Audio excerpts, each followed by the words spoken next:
Bonjour à toutes et à tous, bienvenue sur la chaîne, bon début de semaine à tous. On se retrouve pour une petite critique de film, pas très longue, ça va pas durer longtemps. Là j'ai la lumière en pleine dessus, il fait une chaleur de ouf et c'est pourtant que 7 h du matin quand je vous enregistre cette critique, donc je vais pas le faire très long. Et ensuite je vais me renfermer à nouveau dans le noir comme les vampires. Donc, Spider-Head qui est sorti ce vendredi sur Netflix. C'est avec Chris Hemsworth et Miles Teller. C'est un film de Joseph Kosinski, le réalisateur de Top Gun Maverick, mais je vais revenir un petit peu sur le casting. Mais c'est surtout une critique sans spoilers et je commence avec le synopsis. Nous sommes dans un futur proche où un scientifique de génie, en l'occurrence ici s'appelle Steve, qui est aussi le gardien d'une prison, une prison on va dire high-tech, une prison d'un nouveau genre.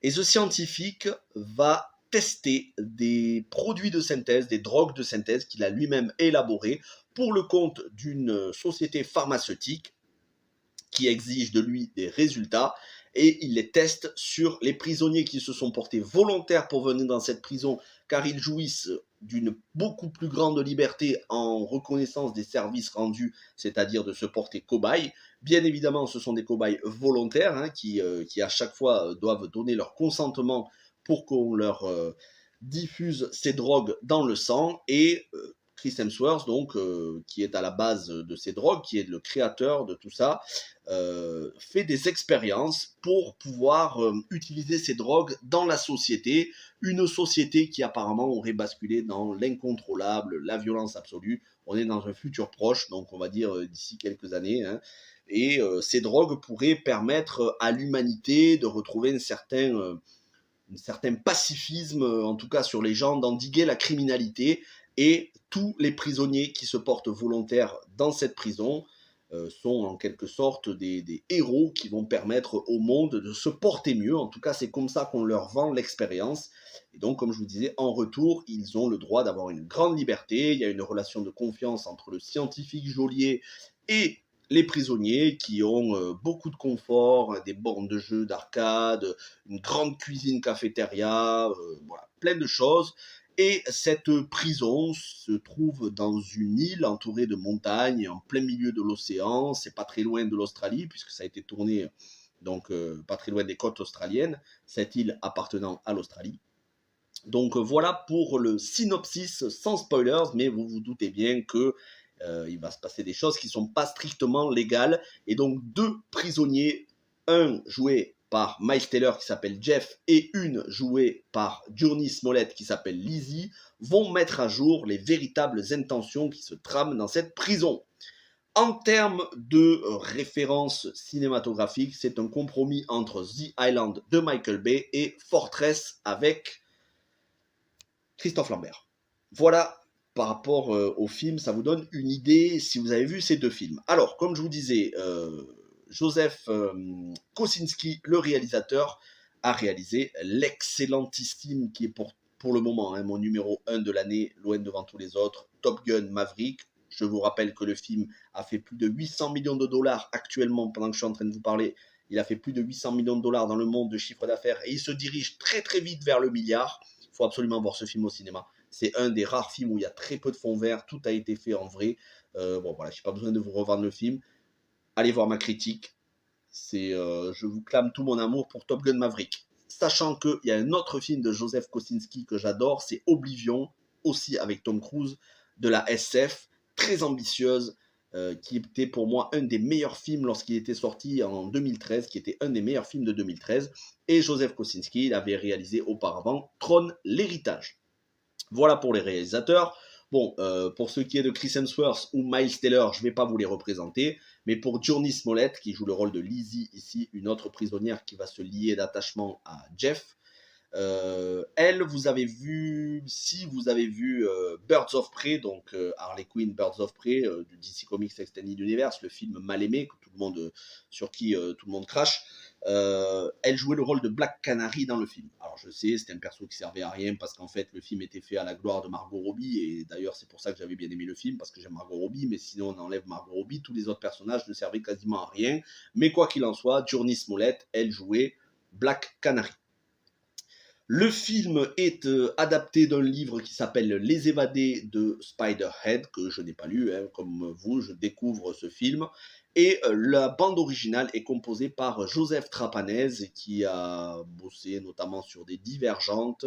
Alors, les points positifs, les points négatifs, malheureusement, je vais commencer par les points positifs parce qu'il n'y en a pas beaucoup. Il y a beaucoup plus de points négatifs. Les points positifs, c'est Chris Hemsworth et Miles Teller. Chris Hemsworth, tout en autodérision, qui sait inspirer la confiance par son sourire et son charisme, et en même temps virer très inquiétant, virer limite psychopathe. Donc, bon, ben ça, il excelle, hein, Chris Hemsworth, dans ce type de rôle où ça lui demande de l'autodérision, un côté cool et en même temps un côté très flippant de mec qui est quand même assez imprévisible. Je vous conseille d'ailleurs un film qui s'appelait Saltan à l'hôtel El Royal. Donc, c'était avec lui. Il y avait John Hamm et il y avait pas mal d'autres films où il faisait une espèce de leader, un gourou un peu très psychopathe sur les bords. Chris Hemsworth, de toute façon, il sait tout jouer. Ça n'est pas juste Thor. Hein. Comprenez bien que Chris Hemsworth, c'est pas juste Thor. Ça représente, 6 ou 7 films dans sa filmographie. Regardez l'excellentissime, le chef-d'œuvresque Rush de Ron Howard, qui pour moi c'est son meilleur rôle à l'heure actuelle, le rôle de James Hunt. Vous vous apercevrez de l'étendue du talent de Chris Hemsworth. Et regardez aussi son rôle, bien que les gens l'aient détesté ce film, et moi je l'adore, SOS Fantôme, le reboot féminin de 2016, il est un des plus gros points positifs du film, dans son rôle de Kevin, le secrétaire, qui est totalement en autodérision et qui fait beaucoup de bien au film. Donc Chris Hemsworth sait tout jouer, et dans le film, il porte le film sur ses épaules, parce que s'il n'y avait pas Chris Hemsworth, le film n'existerait pas, il servirait à rien du tout. Même si Miles Teller est plutôt impliqué dans le scénario, voilà, il est crédible. Miles Teller, c'est un très très bon acteur aussi. Mais en dehors de ces deux et Johnny Smollett, mais sinon tout le reste, tous les autres acteurs font juste de la figuration, on ne sait même pas qui c'est, on ne sait même pas comment ils s'appellent, mais peu importe, c'est juste pour mettre des gens, quoi. C'est pour faire des meubles. La réalisation, malheureusement, on ne ressent pas l'efficacité de la réalisation de Joseph Kosinski. Ici, on a l'impression que c'est vraiment un film Netflix qui répond à un cahier des charges standard de films Netflix qui sont tous shootés de la même manière. C'est un film, c'est un film interchangeable. Il aurait pu avoir n'importe quel réalisateur derrière, on n'aurait pas vu la différence. C'est un film qui contient des longueurs beaucoup trop longues, 1h37 sans le générique, parce qu'il y a 10 minutes de générique, mais ça c'est normal, c'est Netflix. 1h37, sur les 1h37, ça commence réellement à devenir intéressant, on commence à rentrer dans le vif du sujet au bout de 50 minutes. Au bout de 50 minutes, on commence, et à peine juste on commence à rentrer dans le scénario.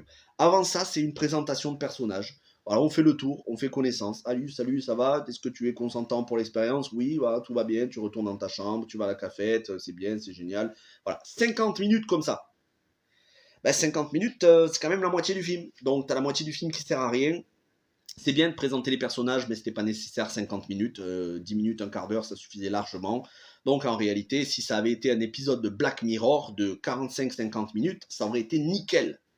D'ailleurs, ça ressemble beaucoup à du Black Mirror dans le thème.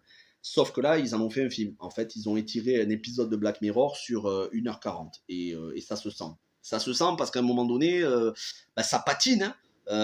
Le film ne raconte rien d'exceptionnel. Hein. Comme je vous disais, si vous avez vu The Island et Fortress, c'est un mix entre les deux. Voilà. Et un petit peu de évasion avec Stallone et Schwarzenegger pour le côté prison. Voilà pour grossièrement à peu près la critique. Il n'y a pas besoin de s'étendre plus, je vais m'arrêter là. Un film qui n'a pas d'originalité, qui est vu et revu. On ne retient rien d'original de la réalisation. C'est un film beaucoup trop long pour ce que ça veut raconter. C'est un film qui n'a aucun suspense prévisible de bout en bout. Bon, Chris Hemsworth, il est très bon. Miles Teller aussi. Regardez-le si vous avez un petit moment. Faites-vous votre avis, parce que bien évidemment, ça n'est que mon avis subjectif, comme d'habitude. Toute critique est subjective de toute façon, surtout en matière de film. Mais voilà. Mais si vous avez un petit moment et que vraiment vous voulez regarder le film, allez-y. Si vous avez d'autres films que vous avez prévus, donnez la priorité à d'autres films, parce que ça raconte rien de ouf.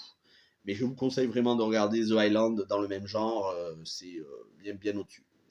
Voilà ce que je pouvais vous dire. Bon, c'est pas un film que j'ai détesté non plus, hein, j'ai passé un bon moment, mais c'est vrai que 50 minutes pour décoller sur 1h40, c'est chaud. Voilà. Bon, allez, sur ce, je vous souhaite un bon lundi, un bon début de semaine. On se retrouve demain pour une autre critique, mercredi pour du Obi-Wan, et puis le reste de la semaine pour plein d'autres vidéos. Portez-vous bien. Ciao tout le monde.